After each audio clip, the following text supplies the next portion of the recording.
नमस्कार। Times of Swaraj के खास कार्यक्रम बड़ी बहस में आप सबों का स्वागत है। मैं हूं संतोष सिंह और आज हम बड़ी बहस में चर्चा करने जा रहे हैं कि आखिर बिहार में हो क्या रहा है। क्योंकि नई सरकार के गठन के साथ ही पहले दिन से ही मतलब केंद्र में जो नई सरकार का गठन हुआ, गठन के साथ ही ये कयास लगाए जाने लगे या लोग अटकलें लगाने लगे कि भाई नीतीश कब साथ छोड़ रहे हैं, कब साथ छोड़ रहे हैं। लेकिन आज जिस तरीके से देवेश चंद्र ठाकुर ने बीजेपी पर दगाबाजी करने का आरोप लगा दिया, मतलब बीजेपी वाले ने हमें मदद नहीं किया है, तो फिर सवाल तो खड़े होने स्वाभाविक है। हालांकि देवेश चंद्र ठाकुर बरबोलेपन के रूप में जाने जाते हैं। वो पता नहीं उन पर उम्र का असर है या क्या है। जब से सांसद बने हैं तो कुछ न कुछ ऐसे विवादास्पद बयान वो देते रहे हैं जिस वजह से पार्टी और सरकार कभी कभी अक्सर असहज हो जाती है। पिछले बार वो कह दिए कि जो हमको वोट दिया है उसी का काम करेंगे, दूसरा कोई मेरे यहाँ नहीं आएगा। बड़ा बबेला मचा। एक आज से 3-4 दिन पहले कोई रात में फोन किया तो उसको गलिया दिए और अब कह रहे हैं कि भाई हम अपने व्यक्तित्व से जीते हैं, हमारे जीत में किसी की कोई भूमिका नहीं है। तो जरा सुन लीजिए पहले कि उन्होंने क्या कहा है और उसके बाद स्वाभाविक तौर पर प्रतिक्रिया आई है यहाँ बीजेपी की तरफ से। बीजेपी के नेताओं ने भी कड़ी प्रतिक्रिया व्यक्त की। जरा देवेश चंद्र ठाकुर को सुन लेते क्या कह रहे हैं देवेश चंद्र ठाकुर। कोई दल नहीं है बिहार में जिसके अगेंस्ट में नहीं लड़ा हुई सीतामढ़ी का चुनाव।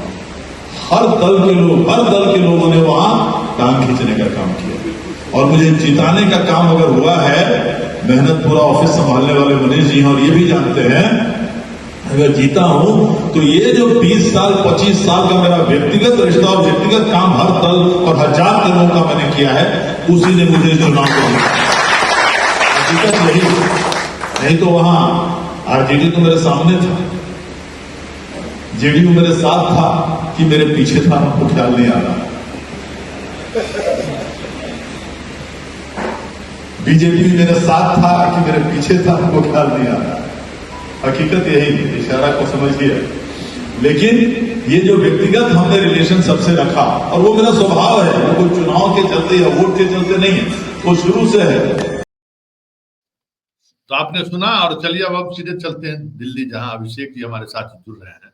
अभिषेक जी से हम समझना चाहेंगे कि ये राजनीति। अभिषेक जी आपका स्वागत है। देवेश चंद्र ठाकुर जी की प्रतिक्रिया आपने सुनी होगी। स्वागत समारोह था उनका और उसमें जिस अंदाज से अपनी बातों को रखा है, तो बीजेपी ने भी बड़ी कड़ी प्रतिक्रिया व्यक्त की है। और नीरज बबलू ने तो यहाँ तक कह दिया हम तो उनके प्रचार अभियान में, तो नीरज बबलू की भी बात को आप सुन लीजिए, फिर हम इस पर आपसे चर्चा करेंगे। अच्छे व्यक्ति हैं, अच्छे नेता हैं, इस तरह का उलझन वाला बयान उनको नहीं देना चाहिए। जहाँ तक मदद करने का सवाल है तो मैं आपके सामने उदाहरण के तौर पे हूँ। मैं उनके चुनाव में 2 दिन जाके रहा था और अच्छा खासा हमने प्रयास करके मेहनत करके उनको मदद भी पहुँचाया और मैं अपने मन से नहीं गया था। मैंने भारतीय जनता पार्टी के निर्देश पे जहाँ भी गया वहाँ जाके काम किया। ये कहना बिल्कुल गलत है कि किसी ने हमें मदद नहीं किया। एनडीए मजबूती से हमारे सबके साथ काम किया है। जो भी लोग जीते हैं वो एनडीए के दम पर जीते हैं। ये कहना हम समझते नहीं है कि ये सही बात है। अभिषेक जी, क्या प्रतिक्रिया आपकी है? पहली प्रतिक्रिया क्या है आपकी? देखिए, इसमें 2 बातें निकलकर सामने आ रही है और दोनों के पहलू एक तो व्यक्तिगत हो जाते हैं, देवेश चंद्र ठाकुर से जुड़े हुए, और एक राजनीतिक होते हैं। पहले व्यक्तिगत पर आते हैं या पहले राजनीतिक पर ही चर्चा करते हैं। आज श्रवण कुमार ने भी कुछ ऐसा बयान दिया है जिससे जनता दल यूनाइटेड और भाजपा के संबंधों की तल्खी भी सामने आ रही है। और तल्खी कैसे सामने आ रही है? देवेश चंद्र ठाकुर को देखिए। देवेश चंद्र ठाकुर कुछ बोलते हैं तो ऐसे ही नहीं बोलते हैं। उन्हें नीतीश कुमार का भरोसेमंद लोगों में से एक माना जाता है। देवेश चंद्र ठाकुर को नीतीश कुमार ने उस सदन का सभापति बनाया जहां वो 18 साल से मेंबर है। राज ठाकरे ने जिस समय उत्तर भारतीयों के खिलाफ अभियान छेड़ रखा था 2006 में, नीतीश कुमार ने देवेश चंद्र ठाकुर को ही भेजा था राज ठाकरे के पास। और देवेश चंद्र ठाकुर की जनता दल यूनाइटेड के अंदर जो भी भूमिका रही हो, नीतीश कुमार के से वो व्यक्तिगत तौर पर काफी करीब। और नीतीश कुमार की राजनीति को अब देखने की कोशिश करें तो एक बात साफ हो जाती है कि नीतीश कुमार को जब भी कोई बड़े राजनीतिक निर्णय लेने होते हैं, अपने मुंह से वो कुछ नहीं बोलते। सबसे पहला इंडिकेशन मिलता है कि वो चुप हो जाएंगे, अंतर ध्यान हो जाएंगे, पता नहीं चलेगा कि नीतीश कुमार सार्वजनिक जीवन में है भी या नहीं। और उनके लोग बोलना शुरू करेंगे। और नीतीश कुमार खुद तभी एक छोटी सी बाइट देने के लिए आएंगे राजभवन के गेट से या कहीं और से, जब स्क्रिप्ट पूरी तरह से लिखी जाने वाली, लिख दी गई होगी, फिल्म रिलीज होने वाली होगी। अच्छा। तभी वो सामने आते हैं। तो अभी देखते जाइए, देवेश चंद्र ठाकुर, श्रवण कुमार, हो सकता है एक आध दो लोग और आ जाए बोलने के लिए। तो मनीष वर्मा भी दिल्ली आकर इंटरव्यू दे रहे हैं। खैर, अब इसके आगे की बात करते हैं, देवेश चंद्र ठाकुर पर आते हैं। देवेश चंद्र ठाकुर ने ये जो कहा कि उन्होंने व्यक्तिगत संबंध बनाए लोगों से, व्यक्तिगत रिश्ते की वजह से उन्हें वोट मिला, कोई पार्टी मायने नहीं रखती है, इस बयान का बोलूं आप तो यही था। और अभी 10-15 दिनों पहले जो देवेश चंद्र ठाकुर का एक विवादास्पद बयान आया था, जिसमें उन्होंने कहा था कि भाई इतने लोगों का काम किया लेकिन मदद नहीं किया। कौन सी बात सही मानी जाए? पहली बात तो यह है कि जाति की बात जब उन्होंने की कि अमुक अमुक जाति के लोगों को मैंने इतनी मदद की, उन्होंने हमें वोट नहीं दिया। आज कह रहे हैं कि किसी पार्टी की वजह से नहीं, 20-25 सालों में जिस प्रकार से लोगों के साथ उनका रिश्ता रहा, लोगों को मदद की, इस वजह से वो जीते। ये बात पचती नहीं है। ये बात जरूर है कि सीतामढ़ी में स्थापित जातीय समीकरणों को धत्ता बताकर वो सांसद बने। सीतामढ़ी लोकसभा सीट के कंपोजिशन में ब्राह्मण मतदाताओं की तादाद 50-55 हजार से ज्यादा नहीं बताई जाती, और वहां से वो एक ब्राह्मण समुदाय से आने के बावजूद सांसद बने हैं। तो निश्चित तौर पर जनता दल यूनाइटेड का आधार वोट और भारतीय जनता पार्टी का आधार वोट तो उन्हें मिला ही होगा।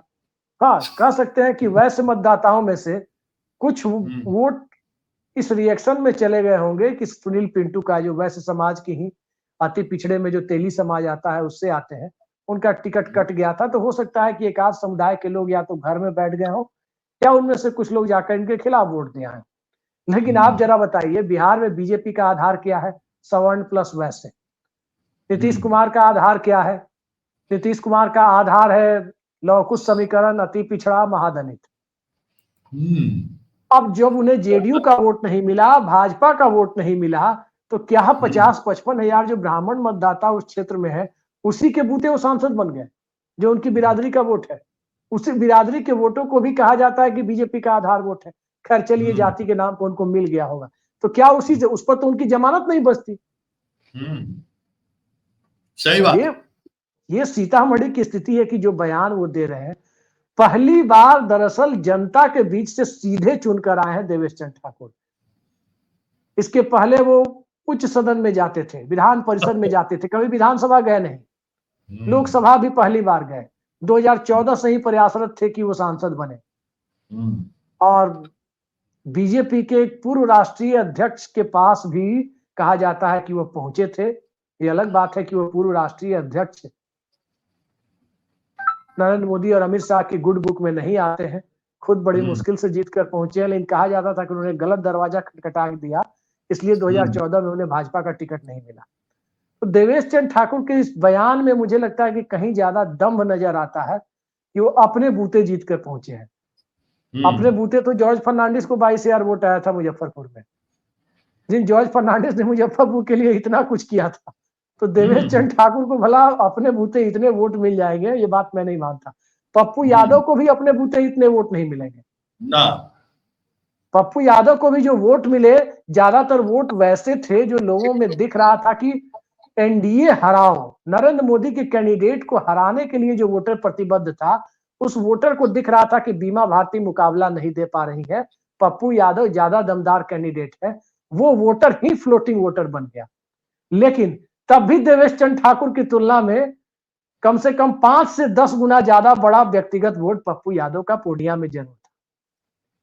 तो देवेश चंद्र ठाकुर के इस बयान से तो कम से कम मैं उससे सहमति नहीं व्यक्त करूं, मैं उससे एग्री नहीं हो सकता कि व्यक्तिगत रूप से ठीक है, आपने लोगों की मदद की है, मैं भी जानता हूं कि आप लोगों की मदद करते हैं, और लोगों की मदद करने और नहीं करने से कोई सांसद बनता तो राधा मोहन सिंह 7 बार सांसद है, बिहार के सीनियर मोस्ट एमपी है। राधा मोहन सिंह का नाम, संतोष जी, आप मोतिहारी में जाकर किसी जाति धर्म के लोगों से पूछिए, खुद उनके समुदाय से जाकर लोगों से जाकर पूछिए, तो इस तरह के शब्दों का प्रयोग लोग करते हैं, राधा मोहन सिंह का नाम सुनते ही, जो शब्द हम सार्वजनिक जीवन में नहीं बोल सकते, लेकिन फिर भी वोट उन्हें मिल जाता है, इसलिए कि व्यक्तिगत वोट नहीं होता, पार्टी और गठबंधन के आधार वोट और परिस्थितियों के सांसद वो बनते हैं, जैसे परिस्थितियों के मुख्यमंत्री नीतीश कुमार बनते हैं। लेकिन तो ये देखिए अभिषेक जी, जी। 7 बार सांसद, 9 बार अब हो गए राधा मोहन, 7 बार। 7 बार। तो परिस्थितिक सांसद क्या होता है भाई? 7 बार तो मैं बता देता हूं परिस्थिति का सांसद।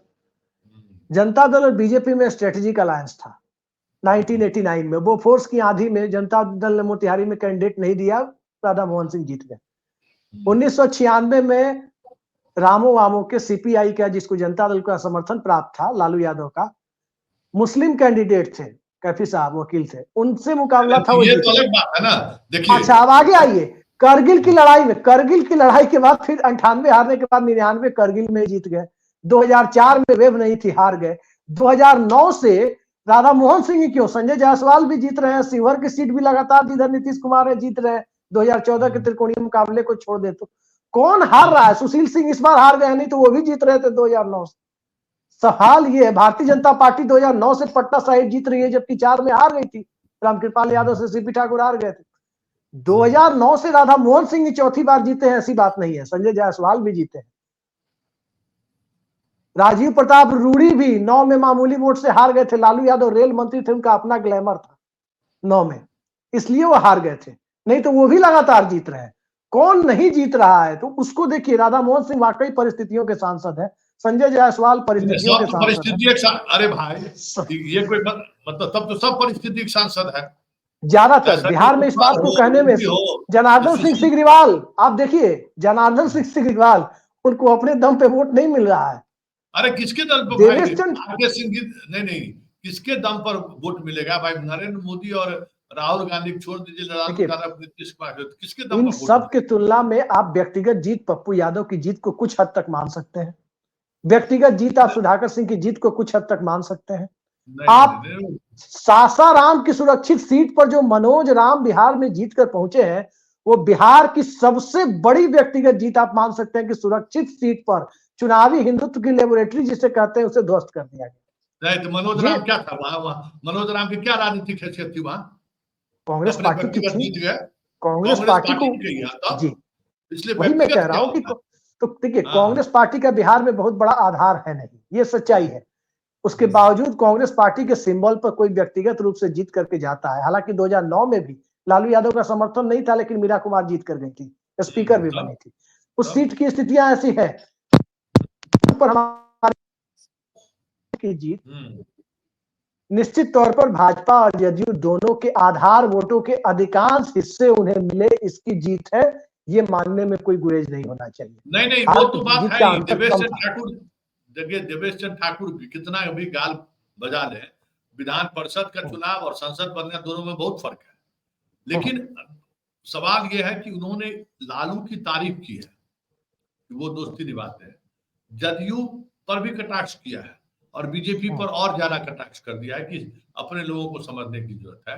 फिर नीरज बबलू का भी बयान आया, श्रवण कुमार भी कुछ बोल गए। तो ये जो कुछ चीजें चल रही हैं, मतलब देखिए सरकार गठन के बाद से ही ये चीजें आ रही है कि कभी भी नीतीश पाला बदल सकते हैं। लेकिन अभी जो राष्ट्रीय फलक पर जो स्थिति है, उस स्थिति में देवेश चंद्र ठाकुर का बयान का मतलब क्या है, ये हम समझना चाहते हैं। देखिए, इसके 2 मायने हैं। पहली चीज ये कि लालू यादव की प्रशंसा देवेश चंद्र ठाकुर के द्वारा, और दूसरी चीज कि नीतीश कुमार आने वाले वक्त में क्या करेंगे। तो दूसरे सवाल का सबसे बड़ा जवाब यही है, इस देश में नीतीश कुमार और चंद्रबाबू नायडू अभी राष्ट्रीय आलोचना का केंद्र बने हुए हैं, और सिर्फ इस वजह से बने हुए हैं क्योंकि हर जगह, आप बिहार ही नहीं पूरे देश के किसी हिस्से में जाइए, चाय की दुकान या नुक्कड़ पर राजनीतिक चर्चा आप शुरू कर दीजिए या सुन लीजिए, चुपचाप बैठ करके अगर कहीं चर्चा हो रही है तो लोग यही कहते नजर आएंगे कि इन्हीं दोनों की वजह से नरेंद्र मोदी की सरकार टिकी हुई है। अरे भाई, नरेंद्र मोदी अकेले 240 लाया है, क्या आप लोगों को थोड़ी जनता वो नहीं देख रही है, जनता अभी वो नहीं देख रही है। नहीं, आप जनता को कुछ और दिखाना चाहिए, इसका कोई मतलब थोड़ी है। देखिए, हम नहीं दिखाना चाहेंगे, हम क्यों दिखाना चाहेंगे? हम लोग को नहीं मिला है कोई जनता ये कहते हुए। नीतीश कुमार गठबंधन में पहले से अभी देखिए, ये बात सही है कि नरेंद्र मोदी के गठबंधन को 293 सीटें मिली है, इसे हम इनकार नहीं कर सकते, ये सच्चाई है। लेकिन इंडिया गठबंधन सत्ता के बेहद करीब तक पहुंच गया है, यह भी एक सच्चाई है। और नीतीश कुमार ने लोकसभा चुनाव के ठीक पहले एक जी मिनट सुन लीजिए, कांग्रेस अकेले जहां 10 राज्य में चुनाव लड़ी तो वहां 28 सीट जीत गया है, किसको कहिएगा इंडिया गठबंधन? जहां ये बात हम आप समझते हैं ना। अब आप देखिए, ये बात हम आप रही है, जनता समझ रही है, जनता को मत कहिए। नीतीश और चंद्रबाबू नायडू विलेन आप पत्रकारों के नजर में है, जनता तो भाई उसको वोट किया है ना, दोनों गठबंधन में था। अब आपको देखिए, मैं 2-3 चीजें बताता हूँ। शंभू बॉर्डर पर जो किसान प्रदर्शन कर रहे हैं, जरा उनके बीच जाके बात कीजिए। मुखर्जी नगर में जो छात्र प्रदर्शन कर रहे हैं, उनके बीच आप जाकर के बात कीजिए।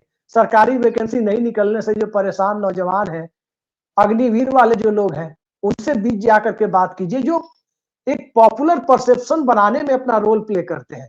जो ओल्ड पेंशन मांगने वाले लोग हैं, जिनको पुरानी पेंशन व्यवस्था चाहिए, इन लोगों से जाकर के आप बात कीजिए। समाज के अलग अलग सेक्शन यही है।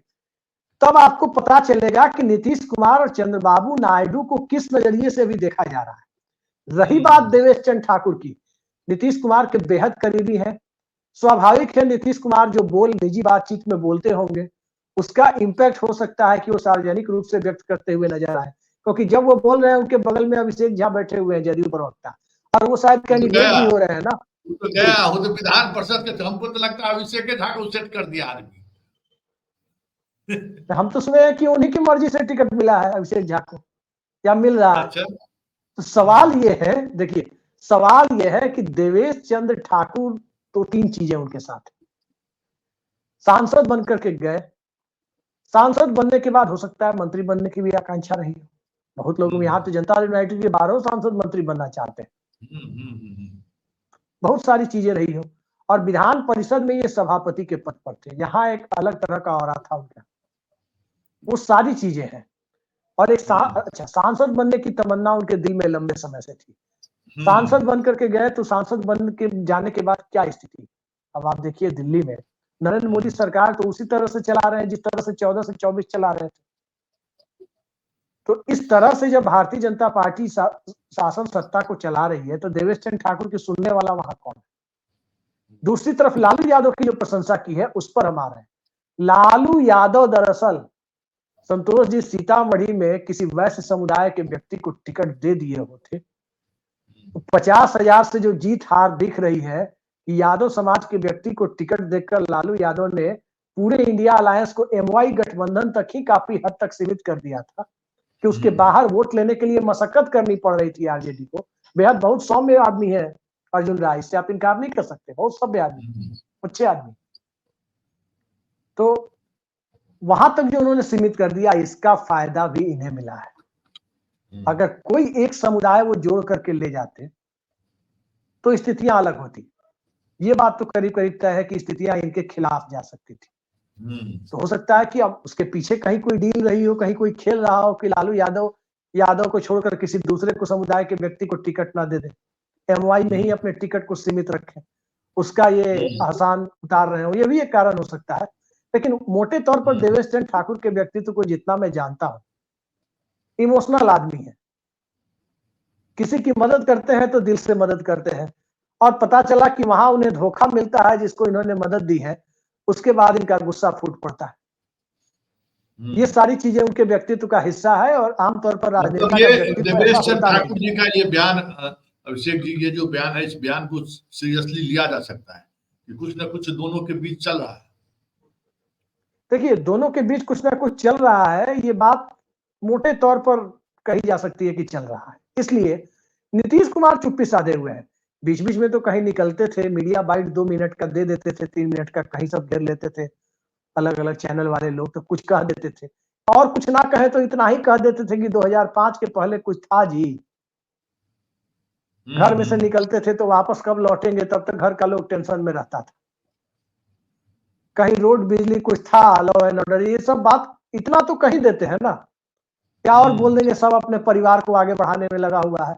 कुछ पर्यावरण पर बोल देते थे कि 100 साल में दुनिया ही खत्म हो जाएगी, दिन भर मोबाइल लेके सब चला रहा है।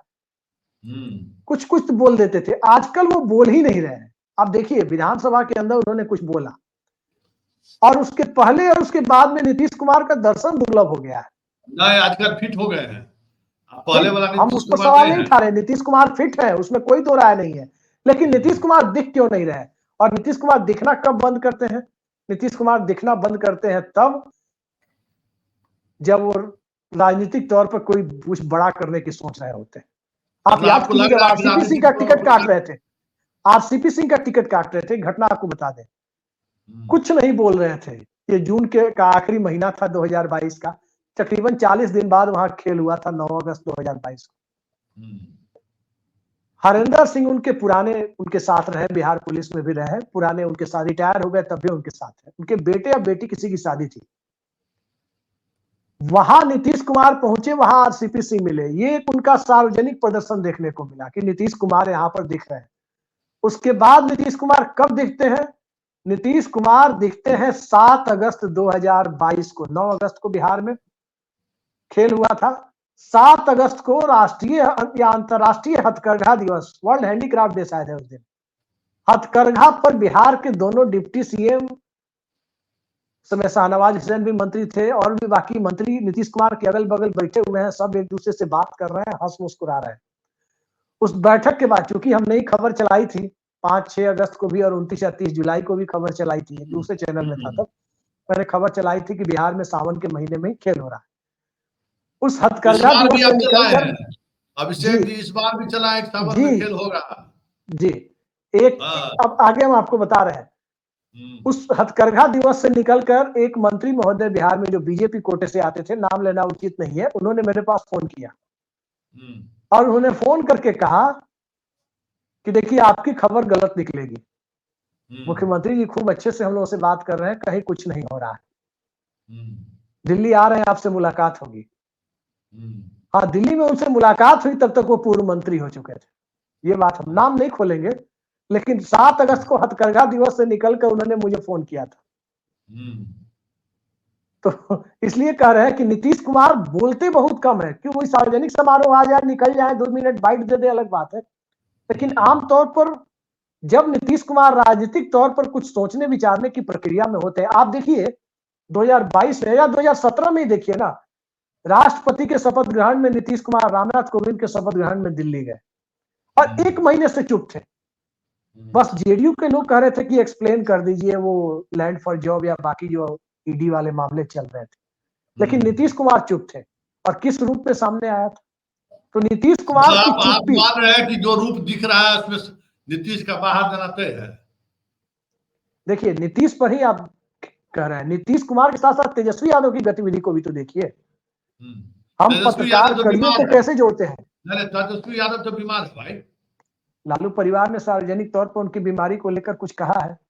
नहीं, हाँ, अरे भाई हम तो जानते हैं। आप ये देखिए, व्हील चेयर पर बीमार होते हुए मुलायम सिंह यादव संसद में आ जाते थे, संसद की कार्रवाई में बैठते थे, भाग लेते थे, जितना बोलना होता था बोलते थे। हम लोगों ने देखा है उस मंजर को। नहीं, इनको डॉक्टर एकदम पूरी तौर पर बेड रेस्ट का है, इसमें कोई बात नहीं है। अब बेड रेस्ट कहा, बेड रेस्ट के बाद बिहार यात्रा पर निकलने वाले हैं। इतनी बड़ी घटना हो गई बिहार में, राजद के लोगों की प्रतिक्रिया भी देखिए संतोष जी, राजद के लोगों की प्रतिक्रिया भी बहुत माइंड है। तेजस्वी यादव फॉरेन जा रहे हैं, तेजस्वी यादव पटना पहुंच रहे हैं, लेकिन 10 मिनट के लिए, आधे घंटे के लिए असेंबली में बैठ जाएंगे तो तबीयत ज्यादा बिगड़ जाएगी। कई सारे, मैं आपको बता दूं, जिला स्तर के पदाधिकारी एयर एम्बुलेंस से आए थे, एयर एम्बुलेंस से। नहीं तो इस बारे में राजद मतलब को क्या कहना चाहते हैं कि तेजस्वी की चुप्पी, नीतीश का चुप्पी, देवेश चंद्र ठाकुर का कहना, मतलब सरकार खेला हो गया, अब सरकार जाएगी। खेला हो गया पक्के तौर पर नहीं कह सकते, लेकिन देखिए नीतीश कुमार अपने हाथ में दोनों चीजें लेकर चलते हैं। एक तरफ दरवाजा खुला रहता है तो दूसरे कैंप में खिड़की खुली रहती है, ये बात एकदम क्लियर है। ऐसा नहीं है कि अगर नीतीश कुमार खिड़की खुल गया, दरवाजा नहीं खोले, खिड़की खुल गया। अरे सर, खिड़की तो तब से खुली हुई है, 28 जनवरी से ही खुली हुई है, जब वो इधर आके शपथ ले रहे थे। अच्छा, खिड़की उनकी बंद कहाँ होती है? भारतीय जनता पार्टी के साथ उनका रिश्ता टूट गया था क्या? मोतिहारी में राष्ट्रपति के सामने सेंट्रल यूनिवर्सिटी के प्रोग्राम में सितंबर में क्या कहा था उन्होंने? अरे आपके साथ हमारा रिश्ता कभी खत्म होने वाला है, कहा था ना सितंबर के महीने में। 4-5 महीने बाद हुआ था खेल, लेकिन कहा तो था नीतीश कुमार ने, और लोगों को संकेत मिलने लगा था कि क्या हो रहा है।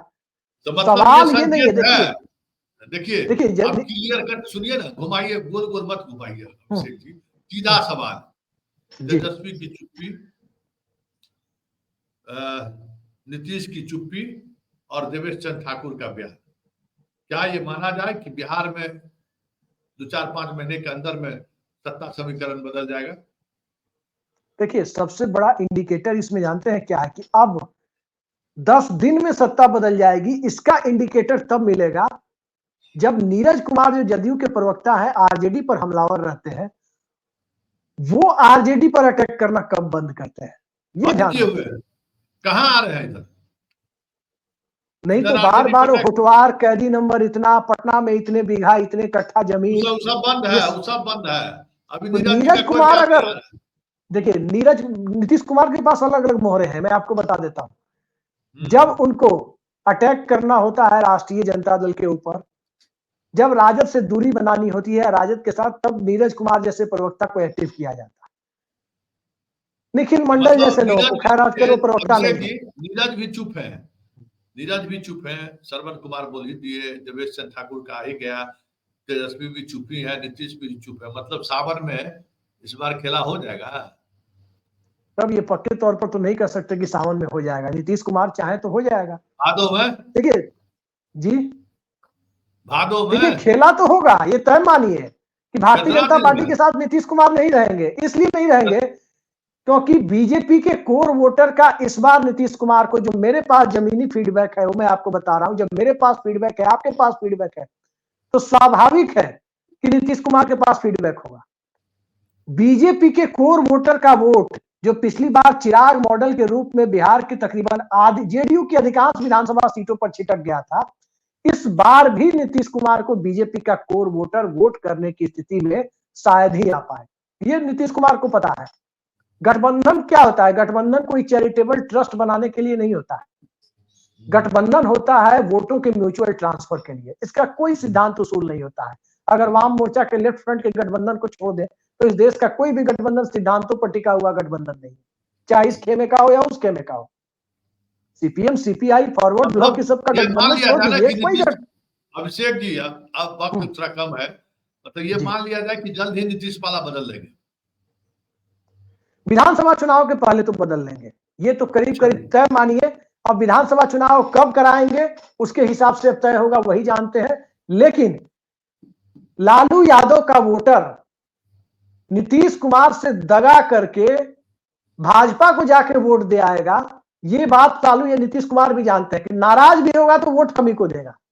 इक्का ठीक है, दुक्का चलिए। किसी कैंडिडेट से दोस्ती ना हो अलग बात है, उस पसंद ना हो अलग बात है, लेकिन हम्म, भारतीय जनता पार्टी का वोटर कई जगह छिटक जाता है। कहीं शंकर सिंह ढूंढ लेगा, कहीं प्रशांत किशोर के कैंडिडेट को ढूंढ लेगा। जहां कांग्रेस पार्टी रहेगी वहां दिखेगी नहीं भाई, जेडीयू से बेहतर तो कांग्रेस से है, भाजपा नहीं है तो कांग्रेस को दे दो। ये ठीक है। बात नीतीश कुमार को बखूबी पता है कि बीजेपी के कोर वोटर का बहुत बड़ा हिस्सा उन्हें इस विधानसभा चुनाव में नहीं मिलना है। जाति जनगणना का मुद्दा अलग से है, आरक्षण के ना को 9 शेड्यूल में डालने का मुद्दा अलग से है। आखिर देखिए, खून लगाने के बाद अब उसको कहिएगा कि शाकाहारी बन जाओ तो कैसे होगा, जब अरे एक अब बार इतना आपने 49 को काहे बढ़ाकर बोल रहे 65 हो? कर अरे दिया। मान सुनिए, आपका यही जी, ओपिनियन है ना कि विधानसभा चुनाव से पहले नीतीश पाला बदल देंगे? निश्चित तौर पर ये, क्योंकि बीजेपी के चलिए, साथ चुनाव लड़ना, ये बात नीतीश कुमार अब जान चुके हैं कि बस चलिए, चुनाव ठीक लड़ना है। विधानसभा में। दिल्ली में नरेंद्र मोदी की सरकार बन रही थी, उनकी अपनी जरूरत थी। यहां उनकी अपनी जरूरत नहीं है कि उनके वोटर भी डिमोटेड रहेंगे। जी, चलिए, ठीक है। चलिए, बहुत बहुत धन्यवाद अभिषेक जी। चलिए, तो दिल्ली से हमारे साथ अभिषेक जी जुड़े हुए थे। इनका कहना है कि बेमेल शादी है बीजेपी और जदयू के बीच, जल्द ही मेल शादी होने वाला है, मतलब राजद और जदयू एक साथ आ सकते हैं। देखिए, इस तरीके के कयास कई महीने से लगाई जा रही है, जब से सरकार गठबंधन में ये नीतीश कुमार मजबूती के साथ उभर कर है। और जब से नीतीश कुमार बिहार में ड्राइविंग सीट पर आए हैं, तब से ये चर्चाएं और भी तेज हो गई है। लेकिन बड़ा सवाल ये है, क्या 2017 2022 वाली स्थिति में नीतीश कुमार आज हैं क्या? बड़ा सवाल है। चलिए, इस बड़ी खबर कह सकते हैं या बड़ी बहस कह सकते हैं, तो यही समाप्त करते हैं, फिर किसी नए मुद्दों के साथ हमारी आपकी मुलाकात होगी। फिलहाल हमें इजाजत दीजिए, नमस्कार।